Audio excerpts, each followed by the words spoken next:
ഇതുവരെ ഞാൻ ചെയ്തിട്ടുള്ള കേക്കിൽ എനിക്ക് ഇങ്ങനെ ഒരു കംപ്ലൈൻറ്റ് വന്നിട്ടില്ല കേട്ടോ. ഇതിപ്പോൾ ഞാൻ തലേദിവസം ചെയ്ത് വെച്ചിട്ടുള്ള കേക്കാണ്. ഞാൻ പറഞ്ഞിട്ടില്ലേ, നേരത്തെ വരുന്ന ഓർഡർ ആണെങ്കിൽ ഞാൻ കേക്ക് നല്ലോണം സെറ്റ് ആവാൻ വേണ്ടിയിട്ട് ഫ്രിഡ്ജിൽ സെറ്റ് ചെയ്ത് വെക്കാറുണ്ട്. അപ്പോൾ ഞാൻ ഫൈനൽ കോട്ട് ചെയ്തിട്ടാണ് ഫ്രിഡ്ജിൽ വെച്ചിട്ടുണ്ടായിരുന്നത്. പിറ്റേ ദിവസം രാവിലെ ഫ്രിഡ്ജ് തുറന്ന് കേക്ക് എടുത്ത് ഡെക്കറേഷൻ ചെയ്യാൻ വേണ്ടിയിട്ട് പുറത്തെടുത്തതാണ്. അപ്പോഴാണ് ഞാനിത് കാണുന്നത്. അന്തം വിട്ടുപോയി, കാരണം എനിക്ക് ഇതുവരെ അങ്ങനെ സംഭവിച്ചിട്ടില്ല. അപ്പോൾ അതുകൊണ്ട് ഒരു ടെൻഷനായിപ്പോയി എന്ത് ചെയ്യുമെന്ന്. പിന്നെ നമുക്ക് ആ ഒരു ഫൈനൽ കോട്ട് ചെയ്ത് വെച്ച കേക്കിലേക്ക് പിന്നെ നമ്മൾ പാലറ്റ് നൈഫ് കൊണ്ട് അവിടെ ക്ലിയർ ആക്കി കൊടുക്കുമ്പോൾ അതിൻ്റെ ഒരു അടയാളം വന്നിട്ട് ക്രീം ഇങ്ങനെ പിരിഞ്ഞ പോലെയാവും. ഞാൻ പറഞ്ഞിട്ടില്ലേ, സെറ്റായ ക്രീമിലേക്ക് വീണ്ടും നമ്മൾ പാലറ്റ് നൈഫ് കൊണ്ട് ടച്ച് ചെയ്യുമ്പോൾ അത് വല്ലാത്തൊരു അവസ്ഥയിലോട്ട് പോകും. അപ്പോൾ ഞാൻ അവിടെ മാത്രം നമുക്ക് പുതിയതായിട്ട് ബീറ്റ് ചെയ്തിട്ടുള്ള ക്രീമിനെ ഒന്ന് ആ ഒരു വശത്ത് മാത്രം ഒന്ന് കൊടുത്തതിന് ശേഷം അവിടെ ഇതേപോലുള്ള ഒരു സ്ക്രാപ്പറാണ് ഞാൻ നേരത്തെ യൂസ് ചെയ്തിട്ടുണ്ടായിരുന്നത്. അപ്പോൾ അതും ആ വശത്ത് മാത്രം, ആ ഒരു പുതിയതായിട്ട് ക്രീം കൊടുത്തിട്ടുള്ള വശത്ത് മാത്രം ജസ്റ്റ് പതിയെ അതിൽ മാത്രം അങ്ങനെ ലൈൻസ് വരത്തക്ക രീതിയിൽ വീണ്ടും ഒന്നും കൂടി ഒന്ന് കൊടുത്തിട്ടുണ്ടായിരുന്നേ. അപ്പോൾ അതങ്ങനെ ക്ലിയർ ആക്കി എടുത്തു. അത് എന്താണ് സംഭവിച്ചതെന്ന് എനിക്കൊരു പിടുത്തമില്ല. കാരണം എനിക്ക് തോന്നുന്നു തണുപ്പ് കൂടിയിട്ടായിരിക്കണം, അല്ലെങ്കിൽ അങ്ങനെ വരാൻ സാധ്യതയില്ല. പക്ഷേ ഫ്രിഡ്ജിന് എന്തെങ്കിലും കംപ്ലയിൻറ്റ് പറ്റിയതായിരിക്കും. സാധാരണ ഞാൻ വെക്കുന്ന ആ ഒരു സ്ഥലത്ത് തന്നെയാണ് വെച്ച് കൊടുത്തിട്ടുണ്ടായിരുന്നത്. ഫ്രീസറിലൊന്നുമല്ല, ഫ്രിഡ്ജിൽ തന്നെയാണ് വെച്ച് കൊടുത്തിട്ടുണ്ടായിരുന്നത്. അപ്പോൾ എന്ത് കംപ്ലയിൻ്റാണ് പറ്റിയതെന്ന് എനിക്കറിയാൻ വയ്യ. അങ്ങനെ ഞാൻ എടുത്ത് നോക്കിയപ്പോഴത്തേക്കും ഡെക്കറേഷൻ ചെയ്യാൻ വേണ്ടിയിട്ട് ഞാൻ എടുത്ത് ടേൺ ടേബിളിൻ്റെ മുകളിൽ വെച്ചു. എന്നിട്ട് ഞാൻ ശ്രദ്ധിക്കുന്നില്ല. പെട്ടെന്ന് ഞാൻ അങ്ങനെ കേക്കിൻ്റെ സൈഡിൽ ഇങ്ങനെ എന്തോ പോലെ എനിക്ക് തോന്നി. അങ്ങനെ ഞാൻ ശ്രദ്ധിച്ച് നോക്കിയപ്പോഴാണ് ഇങ്ങനെ ഒരു വരയും കുറിയും ഒക്കെ ആയിട്ടിരിക്കുന്നത്. പിന്നെ അത് റെഡിയാക്കി എടുത്തു. ഇതൊരു 1 kg വെയിറ്റിൽ വന്നിട്ടുള്ള വാനില കേക്കായിരുന്നു. അപ്പോൾ കസ്റ്റമർ ഡിസൈൻ തന്നിട്ടുണ്ടായിരുന്നു. ഇപ്പോൾ ഞാൻ ചെയ്യുന്ന ഈ റെഡെല്ലാം ഒരു ബ്ലാക്ക് ആയിട്ടാണ് എനിക്ക് കസ്റ്റമർ അയച്ചു തന്നിട്ടുണ്ടായിരുന്നു മോഡൽ. ബ്ലാക്ക് വെച്ചിട്ട് ചെയ്യുകയാണെങ്കിൽ അങ്ങനെ ചെയ്യാൻ പറഞ്ഞു, ഇല്ലെങ്കിൽ വേറെ ഏതായാലും കുഴപ്പമില്ല എന്ന് പറഞ്ഞിട്ടുണ്ടായിരുന്നു. അപ്പോൾ ഫോക്സ് ബോൾസ് അതിൽ കൊടുത്തിട്ടുണ്ടായിരുന്ന സിൽവറും ബ്ലാക്കും ആയിരുന്നു. അപ്പോൾ എൻ്റെ കയ്യിൽ അതില്ല. എൻ്റെ കയ്യിൽ ഉണ്ടായിരുന്നത് ഗോൾഡിൻ്റെ ആയിരുന്നു. റെഡിൻ്റെ ഫ്ലവറും ഉണ്ടായിരുന്നു. അപ്പോൾ ഞാൻ പിന്നെ അത് ഫുള്ള് റെഡാക്കാമെന്ന് വിചാരിച്ചു. അല്ലെങ്കിൽ നമ്മൾ റിബൺ മാത്രം അത് ബ്ലാക്ക് കൊടുത്തിട്ട് ബാക്കി ഗോൾഡ് റെഡും ഒക്കെ വരുമ്പോൾ ഒരു ബോറല്ലേ. അപ്പോൾ ഫുള്ള് റെഡ് കൊടുക്കാമെന്നുള്ള രീതിയിൽ അങ്ങനെ കൊടുത്തിട്ടുണ്ടായിരുന്നു. പിന്നെ മാറ്റർ എഴുതി കൊടുത്തിട്ടുള്ളതും റെഡ് വെച്ചിട്ട് തന്നെയാണ് എഴുതി കൊടുത്തിട്ടുണ്ടായിരുന്നത്. അത് ഫോണ്ടൻ്റാണ് യൂസ് ചെയ്തിട്ടുണ്ടായിരുന്നത്. അത് ഇങ്ങനെ നീളത്തിലാണ് എഴുതി കേക്കിൻ്റെ മുകളിലേക്ക് വെച്ച് കൊടുത്തിട്ട് സിമ്പിളായിട്ട് ചെയ്തിട്ടുള്ളൊരു മോഡലാണ്. കസ്റ്റമറിന് നല്ല രീതിക്ക് ഇഷ്ടപ്പെട്ടിട്ടുണ്ടായിരുന്നു ഈ മോഡൽ. അപ്പോൾ അതങ്ങനെ സെറ്റ് ചെയ്ത് വെച്ചിട്ടുണ്ടായിരുന്നു. പിന്നെ ഞാൻ അതിൻ്റെ കൂടെ തന്നെ വേറൊരു കേക്ക് ഉണ്ടായിരുന്നു. അപ്പോൾ 2 കേക്ക് ഞാൻ തലേ ദിവസം തന്നെ ചെയ്ത് വെച്ചിട്ടുണ്ടായിരുന്നു. ആ 2 കേക്കിലും എനിക്ക് ഇതേ കംപ്ലയിൻ്റ് ഉണ്ടായിരുന്നു. പിന്നെ അതായത് ഇങ്ങനെ ക്രാക്ക് വീണിട്ടില്ല. പിന്നെ ഇതേപോലെ ഒരു ബോ പോലെ കെട്ടിക്കൊടുത്തിട്ട് എൻ്റെ സൈഡിൽ വെച്ചിട്ടുണ്ടായിരുന്നു അതിൽ. അപ്പോൾ ഞാൻ എത്ര കെട്ടിക്കൊടുത്തിട്ട് എനിക്ക് ആ ഒരു അങ്ങോട്ട് തൃപ്തി വരുന്നില്ല. ഞാൻ കുറേ വീഡിയോയിലൊക്കെ ഇങ്ങനെ കണ്ടിട്ടുണ്ട്, ഇതിങ്ങനെ കറക്റ്റായിട്ട് കെട്ടുന്ന രീതിക്ക് അത് ഇങ്ങനെ സൈഡിൽ ഇങ്ങനെ പിടിച്ചതിന് ശേഷം അതിൻ്റെ ഇടയ്ക്കൂടെയൊക്കെ ഇങ്ങനെ ആ ഒരു റിബൺ വലിച്ചിട്ടൊക്കെ ചെയ്യുന്നതൊക്കെ. അങ്ങനെ ചെയ്യാൻ വേണ്ടിയിട്ടൊക്കെ ഉള്ളൊരു ശ്രമം നടത്തി നോക്കി. പക്ഷേ എങ്ങനെ ചെയ്തിട്ടും അത് കറക്റ്റായിട്ട് വരണമുണ്ടായിരുന്നില്ല. പിന്നെ നമ്മൾ സാധാ ചെയ്യുന്ന പോലെ തന്നെ 2 സൈഡും ഇങ്ങനെ പിടിച്ചിട്ട് നമ്മൾ കെട്ടുമല്ലോ, അങ്ങനെ തന്നെയാണ് ഞാൻ കെട്ടിക്കൊടുത്തിട്ടുണ്ടായിരുന്നത്. അല്ലാതെ ചെയ്യാൻ വേണ്ടിയിട്ടാണ് കുറേ നേരം ഇങ്ങനെ നോക്കിക്കൊണ്ട് നിൽക്കുന്നത്. പക്ഷേ അതൊന്നും സക്സസ് ആയില്ല. പിന്നെ ഞാൻ സാധാ ചെയ്യുന്ന പോലെ തന്നെ അങ്ങ് ചെയ്ത് വെച്ച് കൊടുത്തിട്ടുണ്ടായിരുന്നു. പക്ഷേ എനിക്ക് തോന്നുന്നു അവരങ്ങനെ ചെയ്യുന്നതും നമ്മൾ ഈ കെട്ടിക്കൊടുക്കുന്നതുമായിട്ട് വലിയ വ്യത്യാസമൊന്നും ഇല്ലയെന്ന് എനിക്ക് തോന്നുന്നു. അതിങ്ങനെ ശ്രദ്ധിച്ച് നോക്കിയാലേ ആ ഒരു കെട്ടൊക്കെ ചെയ്യുന്നതും അവർ ചെയ്യുന്നതിലും തമ്മിലുള്ള ചെറിയൊരു വ്യത്യാസങ്ങളേ ഉള്ളൂ കേട്ടോ. അല്ലാതെ വേറെ കുഴപ്പമൊന്നുമില്ല നമ്മൾ ആ കെട്ടിക്കൊടുക്കുന്നതും അതുമായിട്ട്. അപ്പോൾ അത് ചെയ്തിട്ട് ഇപ്പം ഇങ്ങനെ ആ ഒരു 2 കൊമ്പ് പോലെ ഇങ്ങനെ വരുന്നില്ലേ, അതൊക്കെ ഒന്ന് നേരെ പിടിച്ചൊക്കെ വെച്ച് കൊടുത്തു കഴിഞ്ഞാൽ ഒരു കുഴപ്പമില്ല, നല്ല ഭംഗിയായിട്ട് തന്നെ ഇരിക്കും. പിന്നെ ഒരു ഹാപ്പി ബർത്ത്ഡേ ടോപ്പർ വെച്ച് കൊടുത്തു. ഷുഗർ ബോൾസും കൂടെ ഇട്ട് കൊടുത്തപ്പോഴത്തേക്കും അത് സെറ്റായിട്ടുണ്ടായിരുന്നു. നല്ല ഭംഗിയില്ലേ കാണാൻ, എനിക്ക് നല്ല ഇഷ്ടപ്പെട്ടിട്ടുണ്ടായിരുന്നു. പിന്നെ ഒരു ഗ്രീൻ വെൽവെറ്റ് കേക്കായിരുന്നു.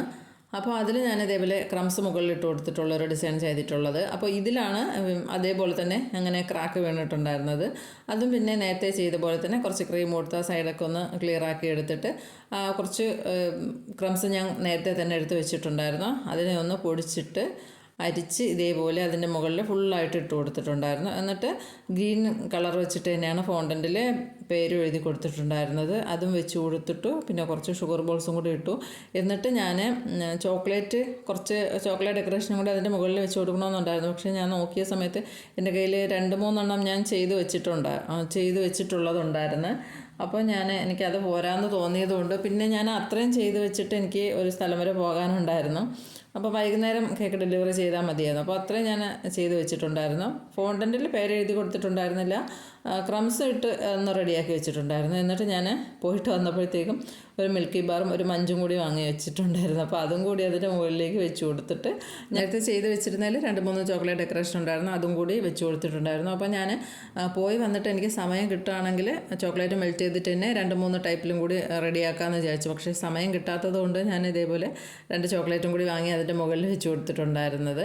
അല്ലെങ്കിൽ ഞാൻ വേറെ ഡിസൈൻ ചെയ്തെടുക്കാമെന്നാണ് വിചാരിച്ചിട്ടുണ്ടായിരുന്നത്. പിന്നെ എന്നും ചെയ്യും പോലെ തന്നെ ചോക്ലേറ്റ് ഡെക്കറേഷൻ വെച്ച് കൊടുത്താൽ ഗ്ലിറ്റർ ഇല്ലാതെ പറ്റൂലല്ലോ നമുക്ക്. അപ്പോൾ പിന്നെ കുറച്ച് ഗ്ലിറ്ററും കൂടെ സ്പ്രെഡ് ചെയ്ത് കൊടുത്തു. പിന്നെ കുറച്ച് ഷുഗർ ബോൾസും കൂടി ഇട്ട് കൊടുത്തു. എനിക്ക് ആ ഒരു ഗ്ലിറ്റർ പ്രത്യേകിച്ചൊരു ഇഷ്ടമാണ് കേട്ടോ. അതിങ്ങനെ ചോക്ലേറ്റിൻ്റെ മുകളിൽ ഇരിക്കുന്നത് ഒരു പ്രത്യേക ഭംഗിയാണ് കാണാൻ. നിങ്ങൾ ആരെങ്കിലും അങ്ങനെ ചെയ്തിട്ടില്ലെങ്കിൽ ഒരു തവണയെങ്കിലും അങ്ങനെ ചെയ്ത് നോക്കണേ, അപ്പോൾ മനസ്സിലാവും അതിൻ്റെ ഒരു ഭംഗി വ്യത്യാസം. അപ്പോൾ അന്നേ ദിവസം ചെയ്തിട്ടുള്ള ഈ 2 കേക്കിനാണ് എനിക്ക് അങ്ങനെ ഒരു കംപ്ലയിൻറ്റ് വന്നിട്ടുണ്ടായിരുന്നത്. പക്ഷേ പിറ്റേ ദിവസമൊക്കെ ചെയ്തിട്ടുള്ളതിലൊന്നും ഒരു കുഴപ്പമില്ല. അപ്പോൾ പിന്നെ ഉണ്ടായിരുന്നത് ഒരു വാനില കേക്കായിരുന്നു. അത് പിറ്റേ ദിവസമായിരുന്നു കേട്ടോ, അന്നത്തെ ദിവസമല്ല, അല്ലെങ്കിൽ ഇതിലും ക്രാക്ക് വീണേനെ. അപ്പോൾ ഇത് ചെയ്തിട്ടുള്ളത് ഇതേപോലെ വൈറ്റ് ക്രീം കൊണ്ട് ഫുള്ളായിട്ട് കവർ ചെയ്തെടുത്ത ശേഷം ആ ഒരു എഡ്ജിലൊക്കെ ഇതേപോലത്തെ ഒരു പാലറ്റ് നൈഫ് വെച്ചിട്ടുള്ളൊരു ഡിസൈൻ തന്നെയാണ് ഫുള്ളായിട്ടും റൗണ്ടിനങ്ങ് ചെയ്തെടുക്കുന്നുണ്ട്. എന്നിട്ട് പ്രത്യേകിച്ച് ഡിസൈനൊന്നും കസ്റ്റമർ തരാത്തത് കൊണ്ട് തന്നെ ഞാൻ വിചാരിച്ച ഒരു വിൻറ്റേജ് കേക്ക് ഉണ്ടല്ലോ ആ ഒരു രീതിക്ക് ചെയ്യാമെന്ന്. അങ്ങനെ ഞാൻ ഫുള്ളായിട്ട് വൈറ്റ് ക്രീം കൊണ്ട് ടോപ്പിലും പിന്നെ ആ ഒരു ബോർഡിൻ്റെ ആ ഭാഗം വരുന്നുണ്ടല്ലോ ആ ഒരു ബോർഡറിലും ഇതേപോലെ കൊടുത്തതിന് ശേഷം നേരത്തെ നമ്മൾ ആ ഒരു റെഡ് റിബൺ ഉണ്ടല്ലോ നേരത്തെ ഒരു കേക്കിൽ വെച്ചിട്ടുണ്ടായിരുന്നു, ആ ഒരു റിബൺ വെച്ചിട്ട് തന്നെ കുറച്ച് ബോയും കൂടി ഉണ്ടാക്കിയിട്ട് അതിൻ്റെ മുകളിലേക്ക് വെച്ച് കൊടുത്തിട്ടുണ്ടായിരുന്നു. ഈ ഡിസൈന് നിങ്ങൾക്ക് എല്ലാവർക്കും ഇപ്പോൾ പരിചയമാണ്. ഒരുപാട് കേക്കുകൾക്ക് നമുക്ക് ഇങ്ങനെ ആ ഒരു ഡിസൈൻ വന്നിട്ട് ചെയ്യാറുണ്ട്. ഞാനൊരു ബ്ലാക്ക് ചെയ്തിട്ടുണ്ടായിരുന്നു. അപ്പോൾ ഇത് ഞാൻ റെഡ് ആക്കാമെന്ന് വിചാരിച്ചു. ബ്ലാക്ക് ചെയ്യുന്നേക്കാളും എനിക്ക് കുറച്ചും കൂടെ റെഡ് അന്ന് ചെയ്തതല്ലേ ബ്ലാക്ക്, അപ്പോൾ ഞാൻ വിചാരിച്ചു ഇതൊന്ന് റെഡ് ആയിക്കോട്ടെ എന്ന് വിചാരിച്ചിട്ട് റെഡ് റിബൺ വെച്ചിട്ടാണ് ഇത് ചെയ്തിട്ടുണ്ടായിരുന്നത്. അത്രയും ചെയ്തപ്പോൾ ക്രീം തീർന്നു പോയി കേട്ടോ, അതാണ് ഞാൻ അങ്ങനെ കാണിക്കുന്നത്. എന്നിട്ട് പിന്നെ രണ്ടാമത് ബീറ്റ് ചെയ്തിട്ടാണ് ബാക്കി ചെയ്തിട്ടുള്ളത്. ഞാൻ വിചാരിച്ചു അത് ഫുള്ളായിട്ട് ചെയ്തെടുക്കാൻ വേണ്ടിയിട്ട് വരും. പിന്നെ നമുക്ക് ക്രീം വർക്കൊന്നും ഇല്ലല്ലോ, ഈ ഒരു ബോ വെച്ച് കൊടുത്താൽ മതി. പിന്നെ റെഡ് ഞാൻ നേരത്തെ തന്നെ മിക്സ് ചെയ്ത് വെച്ചിട്ടുണ്ടായിരുന്നു, അപ്പോൾ അത് വെച്ചിട്ടാണ് പേരെഴുതി കൊടുക്കുന്നതൊക്കെ. അപ്പോൾ അതെന്തായാലും മിക്സ് ചെയ്ത് വെച്ചിട്ടുണ്ട്. പിന്നെ ആ ഒരു അത്ര ഭാഗത്തേക്കും കൂടി ക്രീം തികഞ്ഞിരുന്നെങ്കിൽ പിന്നെ ബീറ്റ് ചെയ്യണ്ടല്ലോ എന്നുള്ളതായിരുന്നു. എന്നാലും പിന്നെ ബീറ്റ് ചെയ്ത് എടുത്ത് വെച്ചിട്ടുണ്ടായിരുന്നു. ബീറ്റ് ചെയ്ത് വെച്ചിരുന്നത് കൊണ്ട് എളുപ്പമായി അടുത്ത കേക്കിന് പെട്ടെന്ന് തന്നെ എനിക്ക് എടുത്ത് ചെയ്യാൻ പറ്റിയിട്ടുണ്ടായിരുന്നു. അപ്പോൾ അതിൻ്റെ വിശേഷങ്ങളൊക്കെ അടുത്ത വീഡിയോയിൽ പറഞ്ഞുതരാമേ.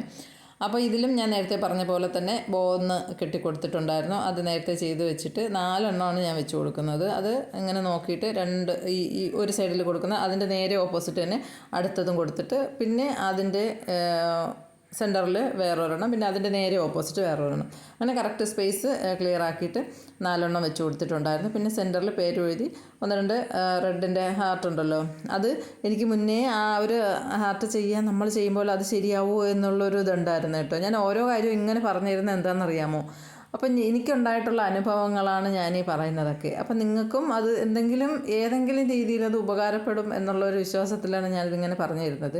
ഈ ഒരു കുഞ്ഞ് ഹാർട്ട് ചെയ്യുന്ന സമയത്ത് എനിക്ക് ഈ പൈപ്പിംഗ് ബാഗ് വെച്ച് ചെയ്യുമ്പോൾ ഞാൻ വിചാരിച്ചിട്ടുണ്ട് അതെങ്ങനെ അത് ഹാർട്ടായി നമ്മൾ ചെയ്യുമ്പോൾ അത് കറക്റ്റായിട്ട് കിട്ടില്ല എന്നുള്ളൊരു ഇതുണ്ടായിരുന്നു എനിക്ക്.